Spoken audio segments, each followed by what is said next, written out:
Number one channel के number one show कच्चा चिट्ठा में आप सभी का स्वागत है। आपके साथ मैं हूं सबीना तामंग देशमुख। कच्चा चिट्ठा में सबसे पहले बात इजराइल के प्रधानमंत्री बेन्यामिन नेतन्याहू की। नेतन्याहू इजराइल में ही बुरी तरह घिर चुके हैं। जब इजराइल में करीब 4 लाख के रिजर्व फोर्स को एक्टिव किया जा रहा है, तब प्रधानमंत्री नेतन्याहू का बेटा अमेरिका के फ्लोरिडा में मौजूद है। लोग पूछ रहे हैं कि नेतन्याहू का बेटा इस वक्त हमास से लड़ने के लिए मौजूद क्यों नहीं है।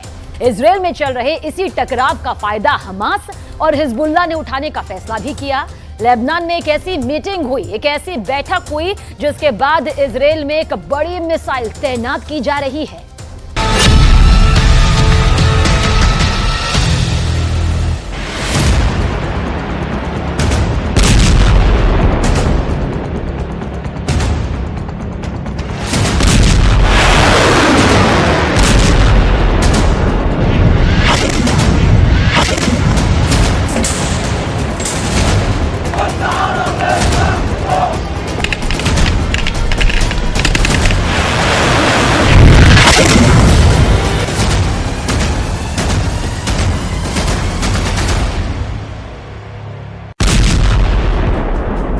जब गाजा में ताबड़तोड़ बमबारी जारी है, इमारतें ढहाई जा रही हैं, सैकड़ों लोगों की जान रोज जा रही है।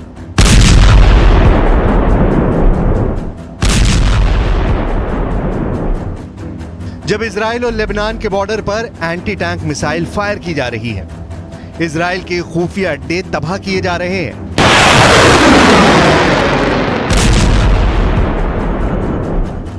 जब अमेरिका से लेकर रूस और ईरान से लेकर तुर्की तक इजराइल पर बहुत बड़े हमले की बात चल रही है। जब पश्चिम एशिया की राजधानियों में इजराइल के खिलाफ हजारों लोग प्रदर्शन कर रहे हैं, इजराइल के खिलाफ युद्ध का पूरा माहौल बन चुका है।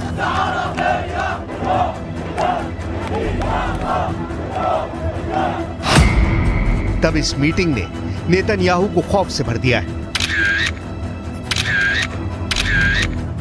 ये 3 लोग हैं।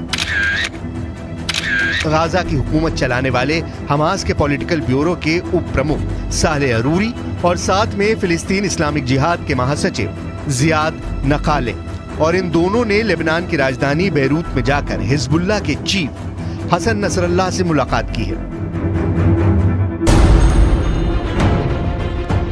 ये तस्वीर जारी होने के बाद 2 लोग बहुत ज्यादा टेंशन में हैं। गाजा और इजराइल के बीच चल रहे युद्ध ने पूरे पश्चिम एशिया को तीसरे विश्व युद्ध के एपिसेंटर में तब्दील कर दिया है, और इसकी वजह से 2 ताकत सबसे ज्यादा फिक्र में डूबी हुई हैं।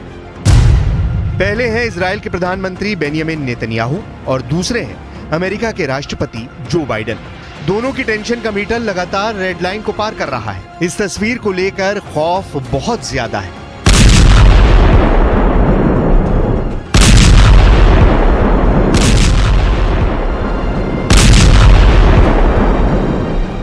क्योंकि गाजा में हो रही बमबारी के बाद हमास, फिलिस्तीन इस्लामिक जिहाद और हिजबुल्लाह ने ऐलान कर दिया है कि जैसे ही इजराइल की फौज गाजा की जमीन पर कदम रखेगी, वो ऐसा हमला करेंगे जिसकी गूंज अमेरिका तक सुनाई देगी।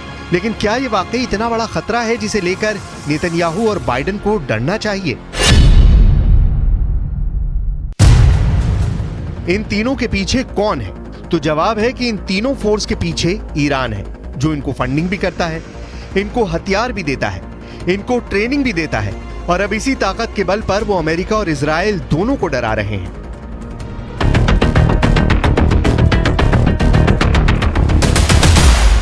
हमास, फिलिस्तीन इस्लामिक जिहाद और हिजबुल्लाह, इन तीनों ने अपने नए वीडियो जारी करने शुरू कर दिए हैं। हमास ने ड्रोन अटैक का वीडियो दिखाया है, जिससे तेल अवीव और इजराइल के कई बड़े शहरों पर हमले किए जा सकते हैं। तो हिजबुल्लाह ने लेबनान इजराइल बॉर्डर पर कई हमले करके साबित कर दिया है कि इजराइल की उत्तरी सीमा अब सुरक्षित नहीं बची है। अगर गाजा पर ग्राउंड ऑपरेशन शुरू होने के बाद हमास, फिलिस्तीन और हिजबुल्लाह ने एक साथ इजराइल पर हमला किया, तो इनको एक साथ रोकना इजराइल के लिए बहुत बड़ा चैलेंज बन जाएगा, और तब अमेरिका की मदद लिए बिना हालात ऐसे बन सकते हैं कि ये तीनों फोर्स इजराइल की सेना को रौंद कर आगे बढ़ जाएं। गाजा में हमास के लड़ाकों की तादाद 40 से 50 हजार के करीब है।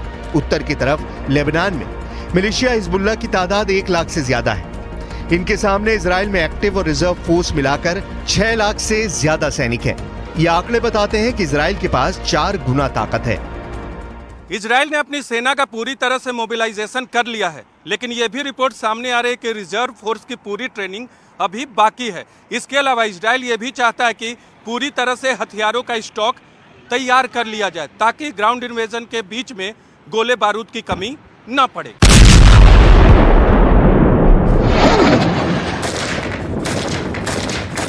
लेकिन हमास और हिजबुल्लाह के गुरिल्ला युद्ध में मुकाबला करने में फौज की तादाद से ज्यादा लड़ने का तरीका मायने रखेगा। गाजा के अंदर लड़ाई आसान नहीं होगी, ये हमास का इलाका है, तो हिजबुल्लाह को सीरिया में ISIS के खिलाफ युद्ध लड़ने का अनुभव है। इजराइल के सामने संकट बड़ा है, लेकिन उसे अमेरिका की मदद मिल रही है, जिसके 2 समुद्री बेड़े इस वक्त भूमध्य सागर में तैनात हैं और वहां से इजराइल को लगातार एयर सपोर्ट मिलेगी, क्योंकि अमेरिका के टारगेट पर लेबनान बॉर्डर की तरफ हिजबुल्लाह के ठिकाने होंगे। इस बीच संयुक्त राष्ट्र में इजराइल को लेकर एक बड़ा मोर्चा खुल गया है, क्योंकि खुद UN के महासचिव एंटोनियो गुटेरेस ने ऐसी बात कह दी है कि इजराइल ने उनका इस्तीफा मांग लिया।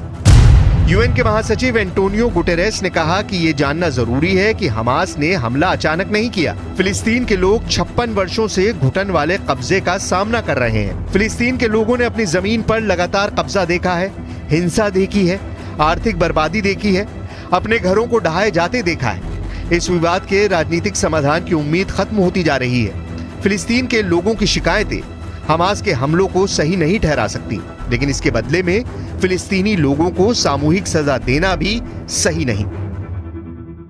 Think that the Secretary General must resign, because from now on, every day that he is here in this building, unless he apologizes immediately, today we called him to apologize, there is no justification to the existence of this building. This building was established to prevent atrocities. How can the Secretary General, with his words, justify in any way the terrible atrocities that happened to our civilians, innocent civilians? Israel और Hamas की टक्कर में इस वक्त दोनों तरफ के लोग हिंसा झेल रहे हैं। किसका रॉकेट और किसका बम किसे टारगेट बना रहा है, इसकी फिक्र ना हमास को है और ना ही इजराइल की सेना को।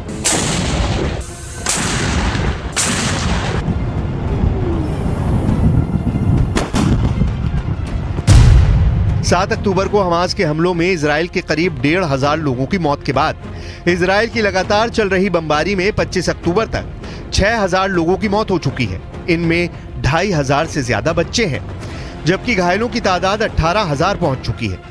इन आंकड़ों में उन लोगों की लाशें शामिल नहीं जो अब भी हजारों इमारतों के मलबे में दबी हुई हैं। यहाँ इजराइल की बमबारी में गिरी एक इमारत में कई लोग दब गए और इनमें से एक को यहाँ जिंदा निकालने की कोशिश जारी है। रेस्क्यू ऑपरेशन रात में चल रहा है। यहाँ बिजली नहीं है, टॉर्च की मदद से लोगों की जान बचाई जा रही है। यहाँ फंसे एक शख्स को बचाते वक्त उसे बताया जा रहा है कि उसका परिवार निकाल लिया गया है ताकि वो हौसला न खोए।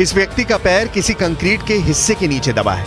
यहाँ ना कोई खास औजार है, ना कोई बड़ी मशीन, लेकिन एक एक जान को बचाने की कोशिश जारी है। पूरी दुनिया में इजराइल से कहा जा रहा है कि वो बमबारी रोक दे, लेकिन इजराइल ने तय कर लिया है कि जब तक गाजा से हमास का सफाया नहीं हो जाता उसकी बमबारी जारी रहेगी।